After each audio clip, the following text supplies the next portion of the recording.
Albert, please do.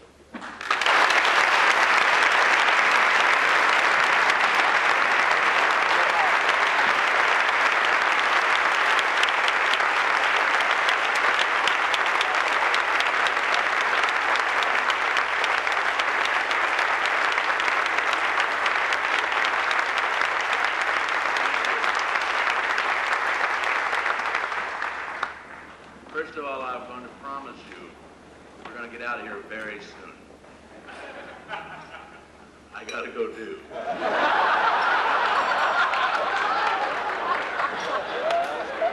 Next, I want to tell you that after we disband and all go, I'm going to ask all the glee clubbers to come to the stage, and I want something else too. I'd like to have all the men that sang in the university choir that did not get up last night. I'm embarrassed I fouled that up last night.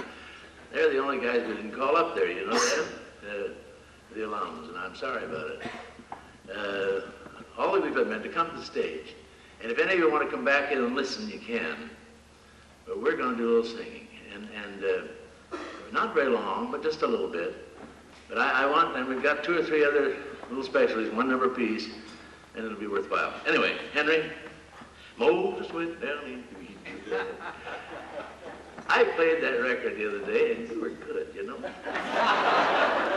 It was good. I'm not kidding. And I told Henry Clay Ryder back in his freshman year, and I knew him as a boy because his father, Dr. Ryder, is in the education department and was in the education department. And I knew Henry very well as a kid and in the university as a freshman. I said, I know that someday I'll say Senator Ryder. And I'll tell you, Sheila, you better get on the stick. If he ever runs, you damn Democrats won't have a chance.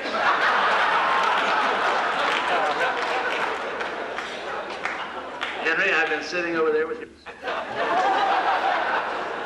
But you know, I'm number 2. I'm number 2. I think Henry's just got the greatest. You couldn't have gotten anybody any better for this. With more stature, more...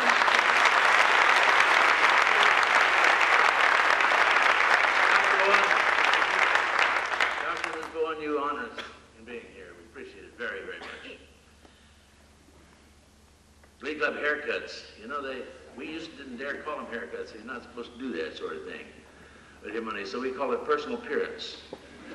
Glee Club personal appearance is so much money. They didn't know what that was. We got it. Dr. Beering, I'm glad to know that Purdue and Indiana are sharing something. Michigan State also is sharing with us now.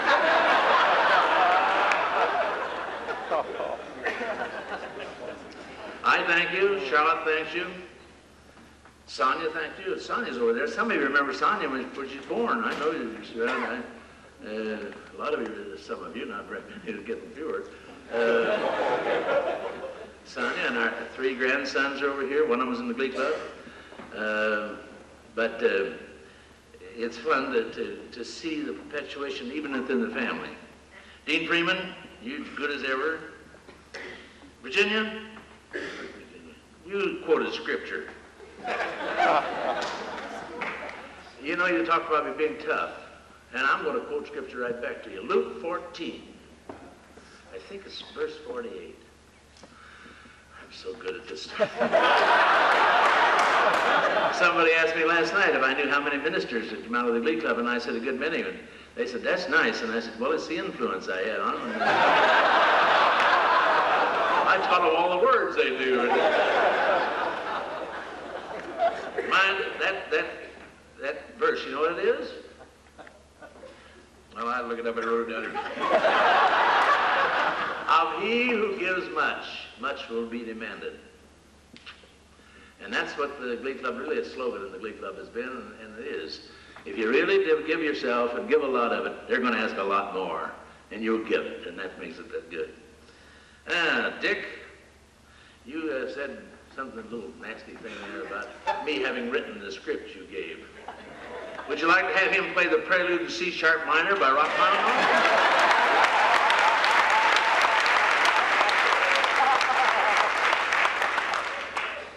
Pete, you flatter us in coming out from New York City. It was nice of you. And I remember I was in Pete's office some time ago in New York, and he was interviewing a lady, and I waited until he finished signing a contract with her, and then I told him that we were going to see some shows, and among them I said, California Suite, and he says, oh heck, that was the leading lady just in here, she's doing a commercial for me. Most of the commercials you see in television are Pete's making. He's the guy that handles the television business. And he used, I don't think, Henry, you mentioned this, but he was, has been billed a great many times with Mary Martin, Ezio Pinza, and Betty Davis, and he is really a Broadway star. And that's just a nice thing I want to say to get even with him here for the nice things he said about me. Show you how great minds run the same channel, and Bill Allen and I did not confer on this stall. I was going to say, he stole my stuff, so I'm going to say it anyway. We celebrate the past tonight, celebrate the past, and pay tribute to the present to challenge the future. How many of you remember, and you Glee Club men particularly, have heard me say, the Glee Club is not great because you sing it, nor great because I direct it. But you know what the next, how many of you know what the next line is? Yeah, good. 1910, 1920, 40, 50, 70. And the big job you've got is to keep it great for the guys in 2,250, 275, and that's tradition. And that's what makes this a great place, a great organization, a great tradition on this campus. And I remember with much admiration and appreciation and gratitude, Dr. Edward C. Elliott, Dr. Hovde, Arthur Hanson, all great men to work with. I'm only sorry I'll not be here to work with you. I think you and I might get along. Now, of course, since I'm retired, I don't give a damn whether you did or not, but if you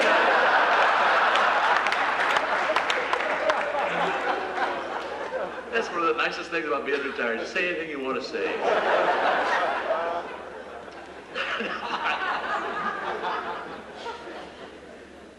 I'm often asked, and I was often asked when I was interviewed for anybody for television or magazines, how do you select such outstanding young men? Let me tell you how you do. You have nothing to do with it. It's a matter of deciding which outstanding young men you'll take. And you know the reason why is this. A guy that goes through high school, remains in the choir, the orchestra, the band, the church choir, and sticks with it because his folks are there to say, hey, come on, stick with it, is a boy that came from a disciplined home. And the only kind of a guy that's worth his salt is a guy that knows discipline. And it seems to me that the Glee Club has done more, well, all of PMO. It's not just the Glee Club. I just do that because it's what I did most of the time. Any of the organizations in the university, the music organizations, any of them, means that they are young people that came from disciplined homes. And to you young people, let me tell you, discipline. Share, encourage, but discipline. And everybody's looking for help. I got to tell two stories I've got asked to tell. One is about the time we went into Fowler Hall. When I came to Purdue, I worked there for 2 years for free. And when Dr. Elliott called me, well, before that, I came in to see him when I first arrived on campus. I came in to see Dr. Elliott, and I said, may I organize a university choir at Purdue? And he looked at me, young man, I'll never spend one, fill it in, cent on music on this campus. Now get that through your head. And I said, do you mind if I just use the university name and say Purdue University Choir? And he got up from his desk and walked over and looked out that big plate glass window back of his desk and rubbed his chin. And he said, no, I suppose not if you're damn fool enough, but I think you're a damn fool, you probably will. That was his way of operating. He challenged you. He challenged me to do this. So we started a choir. 2 years later, I got a telephone call over on the 4th floor in the roost over there in Fowler, in the University Hall, from Dr. Ellie. He says, "Come over here in the morning at 10 o'clock, son." I said, "Yes, sir." When I went over the next day at 10 o'clock, he said, "My executive building's finished. I'm taking my papers and my books. I'm leaving everything else in Fowler Hall. Everybody on the campus has been trying to get this place. But you, I'm giving you Fowler Hall." Well, it was better than the music hall, Robert Silling. And we started out on that basis. I sat down at the same desk that he pounded and said, "I'll never spend any money on music on the campus." And he became my strongest supporter. Anything and everything I want. He had never turned me down on a request. And the day he retired, he called me again at 5 o'clock in the afternoon, and he said, "Son, come over here." And I went over. And he said, I walked in, and he said, "I've got a clean sheet of paper, a clean desk," and there was a piece of paper laying there. And he says, "Sit down." And I sat down. And he said, "Got your contract here." Oh my God, I've been fired. Then he reached down in the desk, in a drawer, and he pulled out another one. He said, "Sign this. It's the biggest raise I'm allowed to give without Board of Trustees approving. $1,500 raise." And in those days, that's like a $5,000 or $6,000 raise now. $1,500 raise. I was making a little more than $1,000 a month then too, or a year. And that's the wonderful spirit of this man. He just had it. Then he started out, and he said to me, "Wait a minute." And he turned around and got his hat, put it on his head, put his arm around me, and he said, "Let's go." And it was the last thing he did, and we walked out together, and it was his retirement. At his deathbed, he called me and said, I've never made any money. I'm a school teacher." And he said, "I lived too long. I am leaving in my will 2 grants, one to the Episcopal Church and one to Purdue Musical Organizations." This is the man that beat the desk and said he would never spend any money on campus music. Great guy. And I could tell lots more stories. The other thing I must mention is agriculture extension. 1934, we started the Tippecanoe County Home Demonstration Chorus here. Home Economics it was then, chorus. And it went pretty well, and other counties began to ask questions. Finally, we were going out and helping to organize county groups. And then the propaganda started to roll in, and I was finally given the first commission as a director for agriculture extension in the United States, music, agriculture extension in the United States. Now followed by all states. But I was the first one here in Indiana. This is because the spirit of the people and the great anxiety of people to satisfy and do the right thing. That's music. And there's something about it you can't beat. I'm not going to stick any longer. I just want to tell you that I have never been so dumbfounded as I am about this book thing. Yeah, that'll be good reading. Juicy.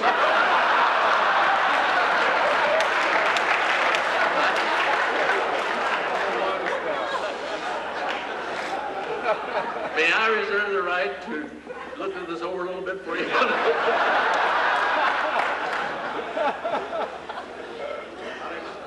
When Nancy Hansen talked about doing this a few years ago, I said, on one condition, that you won't gild the lily, make me the damn fool that I am, and the bastard I am, and you have to be.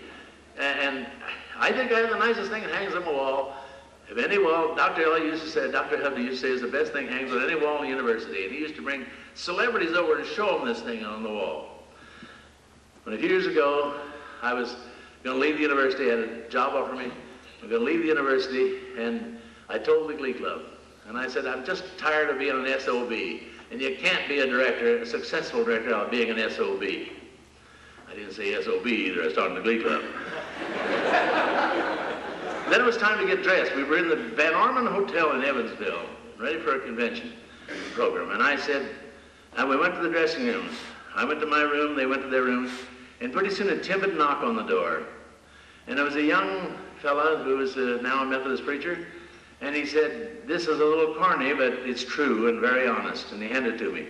And he said, "Dear Al, you may be a son of a bitch, but if you are, you think you're the greatest son of a bitch that ever lived." And they all signed it. And Dr. Hovey used to bring people, I'm not kidding, bring them in there. He brought in the Ezra Taft Benson, the Secretary of Agriculture, to show him. He brought Kaiser aluminum in there. That's all he wanted. Walked in the house and said, "I want to see that thing on the wall." Showed it to him and walked out. So you see, my title was pretty good. I often said I'm the only guy that ever worked here for 41 years and had quit with the same title I started with. I said that to Dr. Hanson when I retired. He said, "What do you want, President?" People, I almost feel like this is another retirement party. I hope it isn't. I also, as I asked the governor when I came past here, like I died. I just want to tell you how tremendously thrilled I am with the support, the loyalty. The man that helps out down at the Mars Long Center last night, when some of us were still there, long after everybody had gone, about 4 or 5 of us standing there. And he said, "Money cannot possibly buy what I heard tonight. Money just couldn't buy this. Talent was so great." But he said, "I saw something else. I saw loyalty. I saw loyalty like I never saw in cooperativeness. This is a loyal cooperative group. My big hope is that we'll keep it that way for the people in 20, 25, 50, 3,000. And thank you very much." Now, we are going to get together in about 10 minutes. There's several in here and some in there. Some right above those up here. And but we're going to get going here pretty quick. Thank you very much.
Body aching and racked with pain, tote that barn, yes, live in that fair. Yes, get a little drunk and you land in jail. I get weary, sick of trying, tired of living and scared of dying, but that old man river just keeps it rolling along, just keeps it rolling along.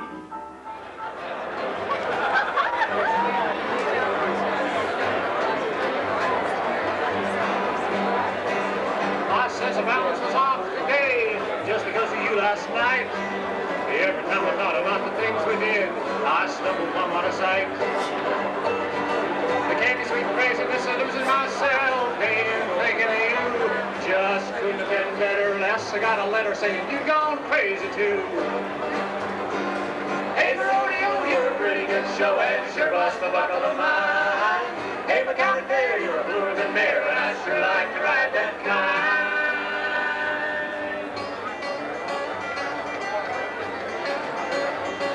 One morning I remember began with you.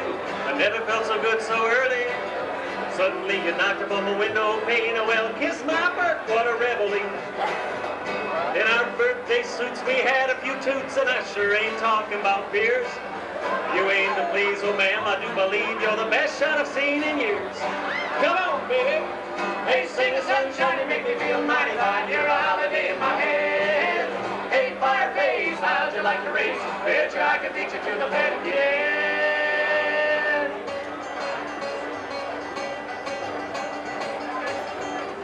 Seems like I was always low on foot.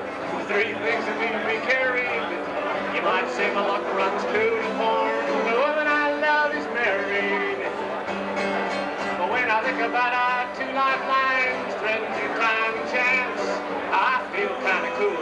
We shared a school, even in and out of romance.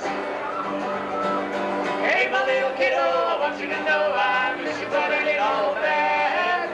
My pretty pal, you're the best gal I was thinking I've ever had. My pretty pal, you're the best gal I was thinking I've ever had.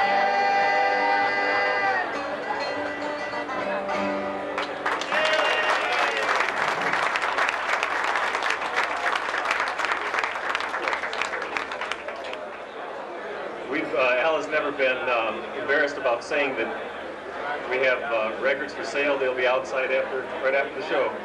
Well, we've got albums we produced back in about 1973. If anybody wants a memory, we figured we'd never move them if we didn't move them tonight. Such a deal.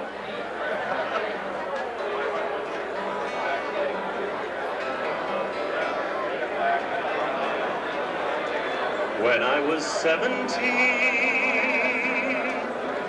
it was a very good year.